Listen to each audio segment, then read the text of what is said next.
Баршаңызға сәлем достар, менің каналыма қош келдіңіздер. Бүгін сіздермен бірге өте тойымды, ерекше тағамдардың бірі орама тағамының рецептін ұсынатын боламын. Бұл тағамның жасалуы, түйілуі өте ерекше, өте тойымды болады. Міндетті түрде ауызашарға жасап көріңіздер, сіздерге ұнайды деген сенімдемін. Және видеоның соңына дейін қарап, менің каналыма тіркелмеген болсаңыздар, тіркеліп қоюды ұмытпаңыздар.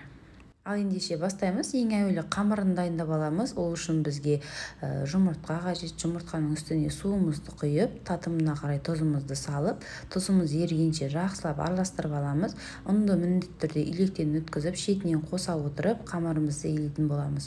Ұнның барлығын бірден қоса салсаңыздар, біздің қамырымыз дұрыс иленбейді, сондықтан міндетті түрде шетінен қоса отырып, осылай илеп алыңыздар. Бізде қамырымыз қатты емес, не жұмсақ емес, орташа тығыздықтағы қамырымыз пайда болуы қажет. Қамырды дәл осылай 5-10 минут шамасында илейміз, сонда біздің қамырымыз тегіс жайылатын болады, әрі тегіс шығатын болады. 10 минутқа тындырып қойып, қайта дәл осылай илеп жіберсеңіздер, біздің қамырымыз жайылуда өте оңай болады, әрі жақсы шығатын болады. Енді осы күйінде қамырымызды жақсылап илеп алғаннан кейін 5-10 минут шамасына тындырып, маечкаға, пакетикке салып қалдыратын боламыз.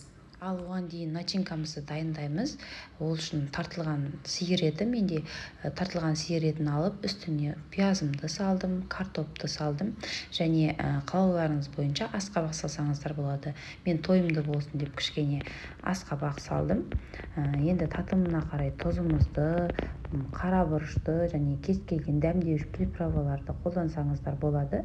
Барлығын қосып, жақсылап араластырып аламыз.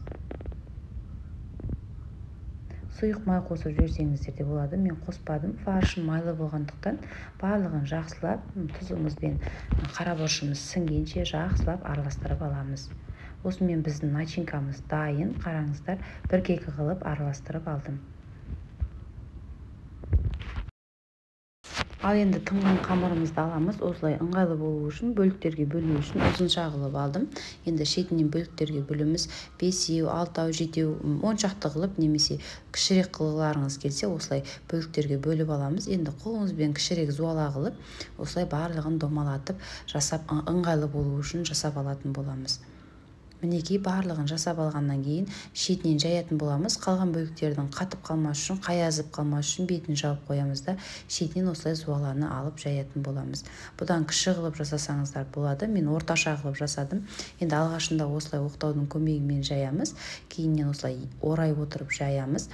Арасына ұнымызды себеп отырып, екі шетін оқтаумен баса отырып, қамырымызды бір келкі барынша жұп-жұқа қылып жайып алатын боламыз. Достар, менің каналымда түрлі тағамдардың, түрлі тәттілердің рецептісі бар. Каналыма тіркелмеген болсаңыздар, тіркеліп, қазақша контентті қолдап, лайк басып, пікір қалдыруды ұмытпаңыздар. Жұқа қылып жайылған қамырдың арасына майымызды жағамыз, содан соң начинкамызды салып, дәл видеодағыдай осылай оқтауға орап аламыз. Бұның түйілуі осы ерекшелігі. Қараңыздар, видеода толықтай түсінікті. Дәл осылай оқтауға орап алғаннан кейін екі шетінен қысып ортаға жайып, одан кейін барып түсіреміз.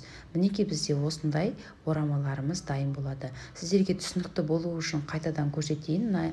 Барынша жұқа қылып арасына сұйық май жаққан начинкамыздың үстіне начинкамызды салғаннан кейін видеодағыдай оқтаумен ораймыз және екі шетінен осылай ортаға қарай жылжытамыз. Мінекей бізде осындай қамырымыз пайда болды. Енді алдын ала мантоваркаға суымызды қайнатып алып, 45-50 минут шамасында асықпай пісіріп аламыз. Міндетті түрде бетін қалауларыңыз бойынша майласаңыздар болады. Мінекей осылай пісіріп алатын боламыз. Достар, қараңыздар, біздің орамамыз, ханым тағамымыз пісіп шықты. Өте керемет, өте жұмсақ, тойымды болып шықты. Қалауларыңыз бойынша осылай ұсына берсеңіздер де болады. Немесе бетіне пияз, сәбіздерді қуырып подлив жасасаңыздар да болады. Мен осылай салатпен ұсындым. Өте дәмді болды. Міндетті түрде жасап көріңіздер, сіздерге ұнайды деген сенімдемін. Видеоны толықтай қарағандарыңызға рахмет. Сіздермен болған Нұрия Амангелді. Келесі видеода жолыққанша қош сау болыңыздар. Лайк басып пікір қалдыруды ұмытпаңыздар. Назарларыңызға рахмет.